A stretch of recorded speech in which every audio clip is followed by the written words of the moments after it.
Disney DuckTales, Sweet Duck of Youth.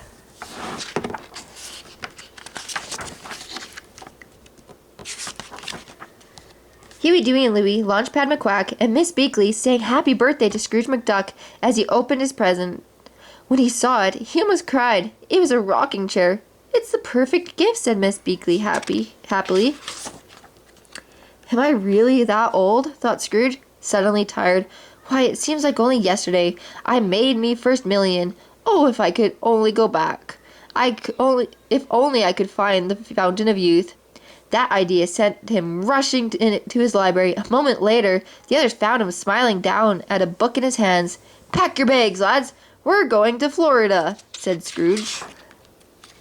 "Going to Florida," repeated Launchpad. "To do what?" "To find the Fountain of Youth," said Scrooge. "Isn't that just a legend, Uncle Scrooge?" asked Huey. "Not according to this book," said Scrooge. "Ponce de Leon found it somewhere in Florida. Come on, we're leaving right away." Hours later, the helicopter was flying over Florida evergreens. A man dressed like an old Spanish soldier watched the helicopter overhead. He aimed his crossbow at the helicopter and let the arrow fly. "We've lost control!" yelled Launchpad. "Get ready for an emergency landing!" The helicopter landed in a swamp. "Everyone out!" cried Scrooge. "We'll meet on dry land." Scrooge's nephew got out first and grabbed a log that floated by. Scrooge ended up at the other side of a hill, separated from everyone else. Unable to find Launchpad or his nephews, Scrooge set up a shelter where he could spend the night. He lit a fire to keep warm and hoped Launchpad and the boys would see the fire and join him. Someone else joined him instead. Scrooge let out a yell. A Spanish conqueror was coming towards him with an axe in his hands. Scrooge had fainted. When he woke up, he found himself in a net hanging from the ceiling of a shack. He saw Launchpad hanging right next to him. The Spanish soldier stood guard. Meanwhile, Huey, Dewey, and Louie had found the shack. Watching for danger, they tiptoed up to it and peeked through the window. "Look, Uncle Scrooge and Launchpad are prisoners," said Huey. "There's a guy dressed like an old Spanish soldier. Why would he be dressed that way?" said Dewey. "Boy, is he old," said Louie. "Why are you holding us prisoners?" asked Scrooge. "You've come to steal my secret," answered the old man. "Your secret? We didn't even know you lived here." "Don't lie. You want to steal the map to the Fountain of Youth." "You have a map?" asked Scrooge doubtfully. "No, that's impossible. If you had it, you wouldn't be so old." When the old man left the house, Scrooge's nephews freed the prisoners. The stranger returned, no longer wearing his armor. He sighed. "I see you are not alone. I might as well tell you my story. I came here many years ago, looking for the Fountain of Youth. I found this old suit of armor, and inside the helmet was a map that showed exactly where the fountain was." "Well, where is it?" Scrooge wanted to know.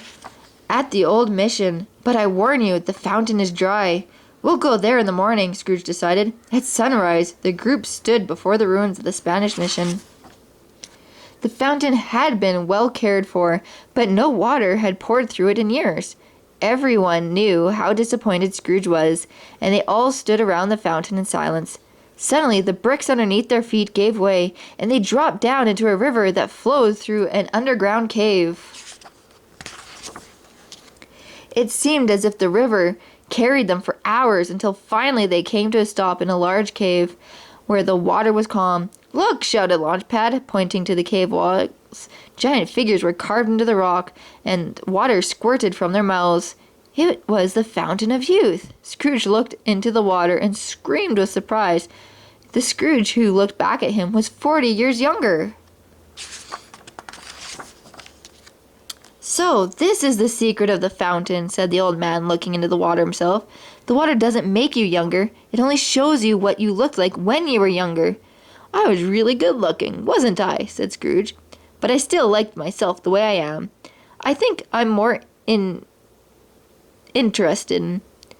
On their way back to civilization, everyone felt worn out. Everyone, that is, except Scrooge, who acted 40 years younger.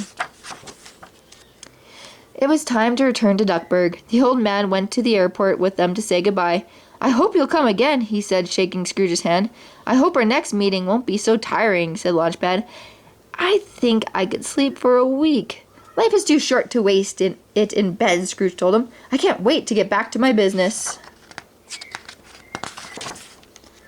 When they landed at Duckburg Airport, Mrs. Beakley's niece, Webbygale, was waiting. As soon as Scrooge was off the plane, she gave him a big hug.